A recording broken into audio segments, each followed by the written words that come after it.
दोस्तों, इन दिनों फिलिस्तीन और इजराइल की आपसी हठ धर्मी की जंग चर्चा का विषय है, जिसकी बुनियाद है 35 एकड़ की वो जमीन जिस पर 3 देश अपना हक जता रहे हैं। यह जमीन हमेशा से विवादित रही, जो कई बार जंग की वजह बनी। यह जमीन यरूशलेम में स्थित है।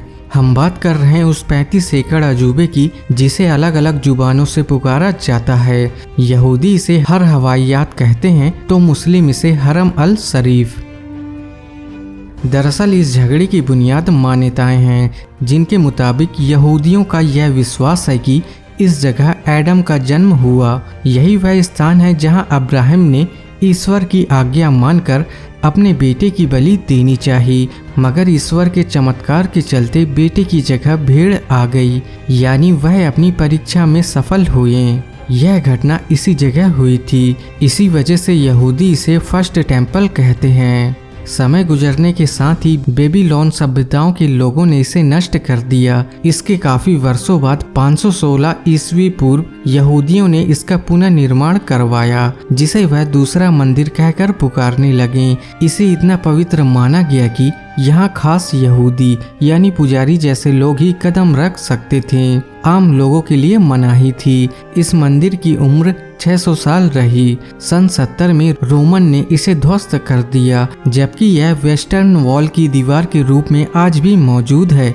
हालांकि यहूदी इसे प्राचीन मंदिर के सही स्थान को लेकर आज भी संदेह में घिरे हैं। यही वजह है कि वह इस दीवार के पास खड़े होकर प्रार्थना करते हैं, जबकि मुसलमानों की दावेदारी का कहना है कि मक्का मदीना की तरह ये स्थान यानी हरम अल शरीफ हमारे लिए बेहद पवित्र है, क्योंकि कुरान शरीफ के अनुसार पैगंबर मोहम्मद साहब एक घोड़े पर सवार होकर मक्का से यरूशलेम तशरीफ लाए थे।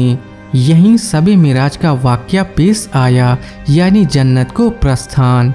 अर्श पर पहुंचकर उन्होंने अल्लाह से गुफ्तगू की और उनके आदेश सुने, जिनमें 5 वक्त की नमाज को फर्ज करार दे दिया गया। इस पर मुसलमानों को सख्ती से अमल करने की ताकीद की गई, यानी 5 वक्त की इबादत अनिवार्य कर दी गई। पैगंबर साहब के संसार से विदा लेने के कुछ वर्षों बाद मुसलमानों ने यरूशलेम पर हमला कर दिया, जबकि यहाँ बैजेंटाइन साम्राज्य की हुकूमत थी। मुसलमानों ने जंग में फतह हासिल की। यहाँ एक शानदार विशाल मस्जिद का निर्माण किया गया, जिसे मस्जिद अल अक्सा के नाम से जाना जाता है। यहीं पर पैगंबर साहब के साथ सबे मिराज का वाकया हुआ। यह स्थान उस 35 एकड़ जमीन पर है, जिसकी दावेदारी यहूदी भी करते हैं। यही वह झगड़ा है जो आज विवादों में है। हिस्ट्री पर नजर डालो तो धर्म के आधार पर यहूदियों और मुसलमान में कई युद्ध हुए। थोड़ा पीछे जाएं तो पता चलता है कि जब इस्लाम बुलंदी पर चढ़ रहा था तो उसने उन मकामों पर फतह हासिल की जिसे ईसाई अपनी पवित्र जगह मानते हैं। यहाँ तक कि यरूशलेम को भी जीता गया, जिसको लेकर ईसाई तबके में गहरा आक्रोश था, क्योंकि यरूशलेम में ईसाइयों की बड़ी आस्था थी।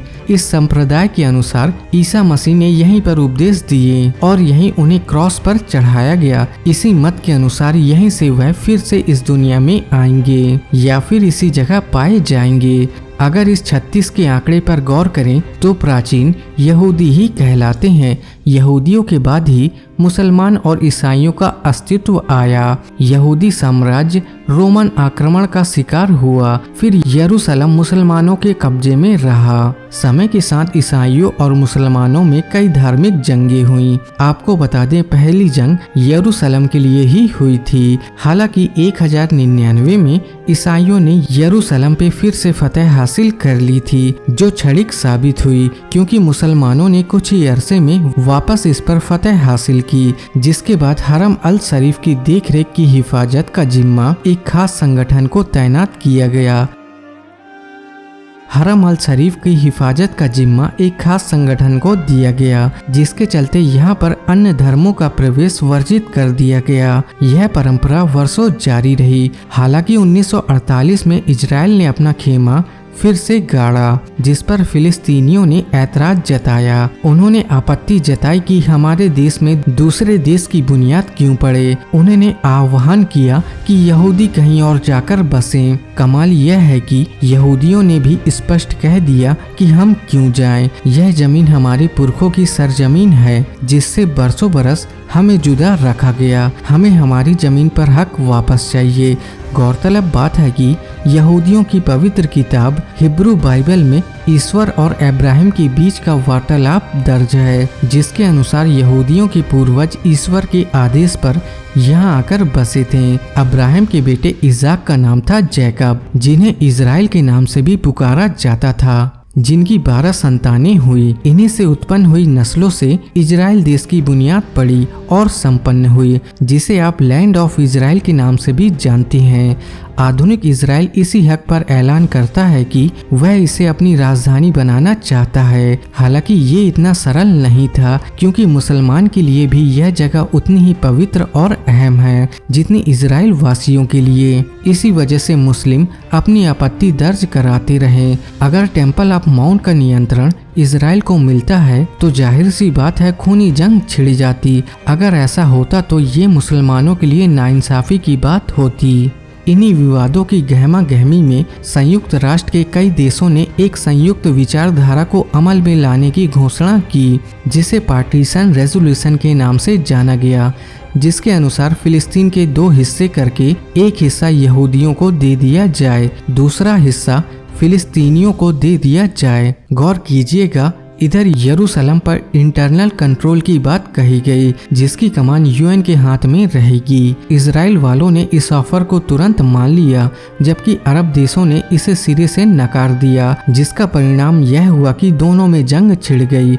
1967 में 6 दिन का युद्ध हुआ, जिसमें इजराइल की जीत हुई, जिसके चलते टेम्पल ऑफ माउंट कंट्रोल में बदलाव किया गया, जिसका प्रबंधन वक्फ बोर्ड के हाथ में था। जीत हासिल करने के बाद इजराइल ने पवित्र परिसर में चेंज नहीं किया। उस वक्त के रक्षा मंत्री ने मुस्लिम नेताओं से इसे लेकर बातचीत की, जिसका परिणाम ये निकला कि दोनों की सहमति से टेम्पल माउंट की देखरेख की जिम्मेदारी जॉर्डन को दे दी गई। इस बदलाव के अनुसार यहूदियों को भी इसमें प्रवेश की अनुमति मिल गई, लेकिन सिर्फ टूरिस्ट के तौर पर, यानी वह यहाँ पर आ तो सकते थे, मगर पूजा पाठ की इजाजत उन्हें नहीं दी गई। यह बात किसी के भी गले से नीचे नहीं उतरी।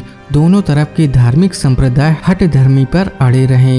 1982 में एक वाकया पेश आया, जिसमें एक इजरायली सैनिक पवित्र परिसर में जबरन घुस आया। उसने धड़ाधड़ मशीन गन से गोलियां बरसानी शुरू कर दी, जिसकी वजह से 2 लोगों की मौत हो गई।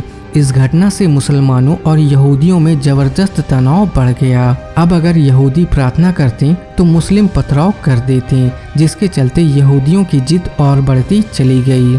यरूशलेम के दंगे चर्चित होते चले गए। एक कट्टरपंथी यहूदी को एक फिलिस्तीन ने गोली मारकर उसका काम तमाम करने की कोशिश की, हालांकि उसका प्रयास असफल रहा, जबकि इजरायली कट्टरपंथी ने तुरंत उसका काम तमाम कर दिया। देखते ही देखते जंग छिड़ गई, तनाव बढ़ता चला गया, जिसके चलते इजराइल ने एक निर्णय लिया। उसने मुसलमानों के आराध्य स्थल में घुसने के लिए बैन लगा दिया। ये जानकर फिलिस्तीनी भड़क गए। उन्होंने इसे जंग का निमंत्रण समझा। उनका कहना है कि इजराइल सीधा सीधा कब्जा कर रहा है। यहूदी भी समय समय में आग में पेट्रोल डालते रहे। खैर, देखते हैं आगे क्या क्या होता है। तब तक के लिए हमें दीजिए विदा।